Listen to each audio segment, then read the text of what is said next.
Gente, eu comprei esse livro sem pretensão nenhuma e quando eu vi, adorei.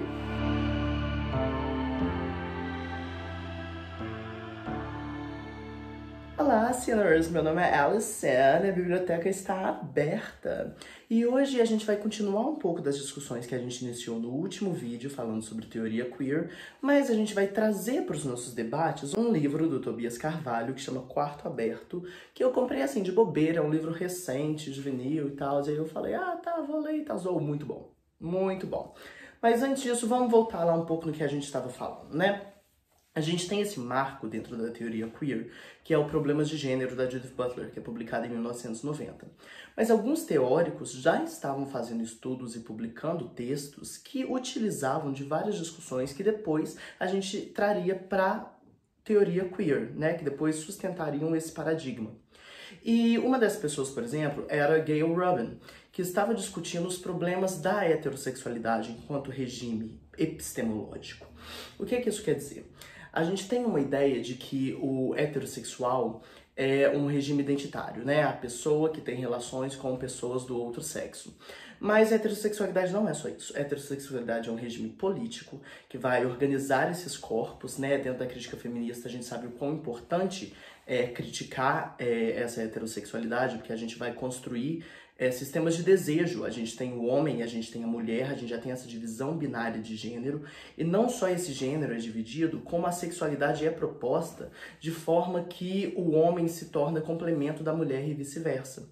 Sendo que o paradigma básico é o homem, né? A mulher é o outro.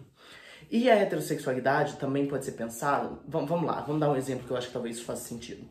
A identidade heterossexual está necessariamente relacionada a como essa pessoa tem relações? Não.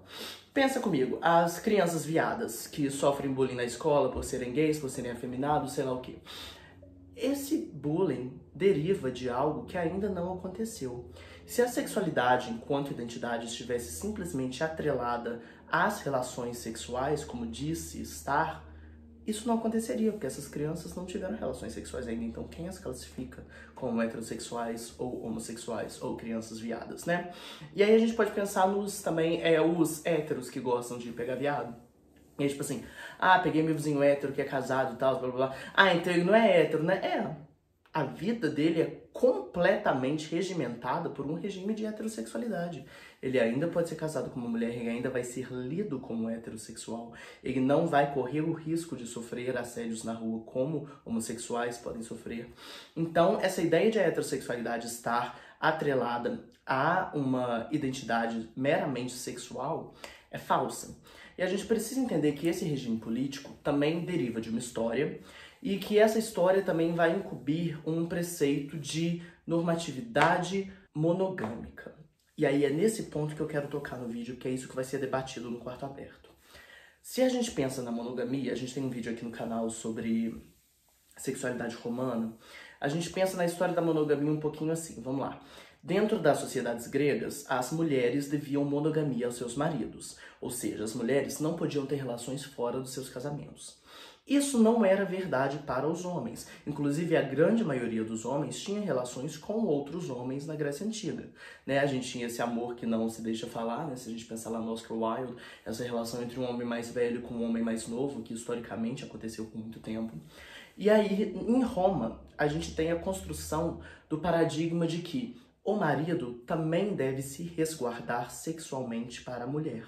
Então a gente tem uma construção de um elo recíproco, que nunca tinha acontecido na Grécia. Mas qual que é o problema desse elo recíproco? Porque na teoria ele é lindo, né? Ele só surge como uma coisa bonita porque a mulher já estava com seu corpo restringido ao marido. Sendo que isso não deveria ter acontecido no princípio. E aí se constrói um sistema de regime heterossexual no qual entende-se que o que consolida um casal como casal é a restrição dos seus prazeres corporais e sexuais a um determinado corpo. E qual que é o problema disso? O problema disso é que a gente está segmentando uma relação a partir de um paradigma que não é verdadeiro. Isso está atrelado, lógico, à questão da maternidade, né? Se a gente pensar na heterossexualidade como regime político, a maternidade como um sistema de controle dos corpos das mulheres, as mulheres que vão engravidar vão ter que doar a sua vida para aquele filho, os homens continuam tendo o mercado de trabalho, enquanto as mulheres têm que cuidar das crianças, né? Isso tem sido destituído recentemente, mas ainda é um regime de controle dos corpos femininos. E aí você vai falar, tia Elis, tá, mas e os casais que não são heterossexuais? Eu vou te falar, então, a gente tem um problema, que é, por um lado, tem-se essa procura de uma heterossexualidade normativa por casais queer, que é problemática, porque a heterossexualidade é o regime que exige a morte deles. Então, destruir essa ideia de princípio monogâmico, que deriva de um sistema patriarcal, heterossexual e homofóbico, deveria ser parte da luta queer. Destruir, inclusive, a ideia de que o que consolida um casal é o prazer meramente recíproco. Porque pensa, quando você está num relacionamento com uma pessoa, não é possível que a única diferença entre o seu relacionamento com essa pessoa e o seu relacionamento com todas as outras é meramente sexual. O laço é mais forte, o laço é mais profundo e deve ser, porque se for meramente sexual, então tem alguma coisa muito errada com esse casal. E a questão é, se o laço não é meramente sexual para definir o nosso relacionamento, então por que a gente está restringindo o nosso prazer um ao outro? Entendeu como funciona um pouco essa questão do regime heterossexual de corpos? Heterossexual e monogâmico de corpos? Se eu preciso provar para mim mesma que o nosso relacionamento é monogâmico, por isso eu estou restringindo meu prazer a você, mas o nosso relacionamento não deriva necessariamente desse prazer, mas de um laço entre nós, vocês entendem como isso cria um paradoxo? E por que esse paradoxo acontece? Porque a gente está começando a perceber que essa restrição do prazer sexual é problemática. Deriva-se de um prazer no qual uma pessoa penetra outra pessoa, que é um regime heterossexual de poder, e de restrição à sexualidade às zonas erógenas dos corpos, que também são socialmente criadas, sendo que existem outras formas de se obter prazer. E se a gente voltar para o quarto aberto, a gente vai ter um relacionamento aberto entre dois personagens e os conflitos que vão acontecer ali dentro. E por que eu trago esse livro para cá? Porque ao mesmo tempo que é problemático que pessoas queer sigam um regime heterossexual, isso não quer dizer, gente, não estou argumentando aqui como todo mundo deveria ser poligâmico. Eu sou monogâmica.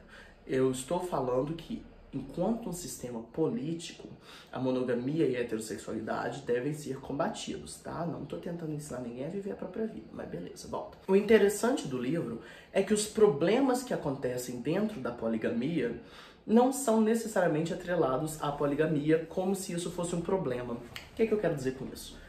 Existem problemas em casais poligâmicos que derivam da poligamia? Sim, lógico. Assim como existem problemas entre casais monogâmicos que derivam da monogamia. O importante é perceber que esses problemas vão acontecer em qualquer regime, porque nós estamos falando de corpos, nós estamos falando de seres humanos, e seres humanos são seres problemáticos. Então todos esses corpos sempre vão encontrar problemas relacionais. Mas o interessante do trabalho do Tobias Carvalho é que ele não preza pela monogamia ou pela poligamia. Ele apresenta uma poligamia e apresenta problemas que acontecem ali dentro e que tem um final, assim, totalmente inesperado. Então, a minha recomendação desse livro é que a gente possa ter outro contato, né? Um contato com uma outra maneira de experienciar a sexualidade. Porque a gente está tão acostumado a ler textos monogâmicos, a ler textos heterossexuais, que parte da produção literária queer também deveria estar atrelada à demonstração de outras formas de desejo, de outras formas de relação, né? Então, eu só quis trazer esse exemplo aqui para a gente desenvolver um pouco do que a gente entende como teoria queer, para a gente entender essa heterossexualidade enquanto regime político e epistemológico, né, e não só identitário, e para a gente perceber que parte da luta queer também deveria ser de se evidenciar, de se literarizar, de se produzir outras formas de relação e outras formas de desejo, né, é criar um outro. A Helena Vieira tem um exemplo que eu acho ótimo para falar de contraprodutividade, que é um paradigma Foucaultiano, que é a ideia de, tipo assim, pensa assim, tá tendo essa festa aqui é a heterossexualidade. E aí, nessa festa, a gente não é bem-vindo. Então, a gente tem duas possibilidades. A gente pode tentar fazer uma revolta, destruir a festa, ou a gente pode vir aqui fazer uma outra festa. e uma festa que é mais libertária que aquela, uma festa onde os corpos podem existir de uma maneira mais livre que aquela. E talvez corpos que estão inclusive ali vão querer se juntar à nossa festa. E a gente vai ter um novo regime político, uma nova forma de existência mundial que não é confrontativa com relação ao original. Entendeu? Sim, muitas vezes a gente precisa lutar contra esses regimes de uma forma bem avante, né? Mas, às vezes, a possibilidade de outras existências, de outros desejos, de outras relações é tão importante quanto, se não mais, para a luta queer. Então, vamos pensar em como a gente pode estabelecer outros laços, outros elos, e como a gente pode ter existências e relações mais livres, né? Mais libertas de amarras que foram historicamente construídas e impostas sobre nós. Então, é isso que eu queria falar hoje. E aí, vídeo que vem, a gente vai falar de um livro que umas alunas minhas comentaram. E aí, a gente vai falar de Pretty Little Liars também, tá? Eu juro que faz sentido. Então, a gente se vê lá, tá bom? Beijinho.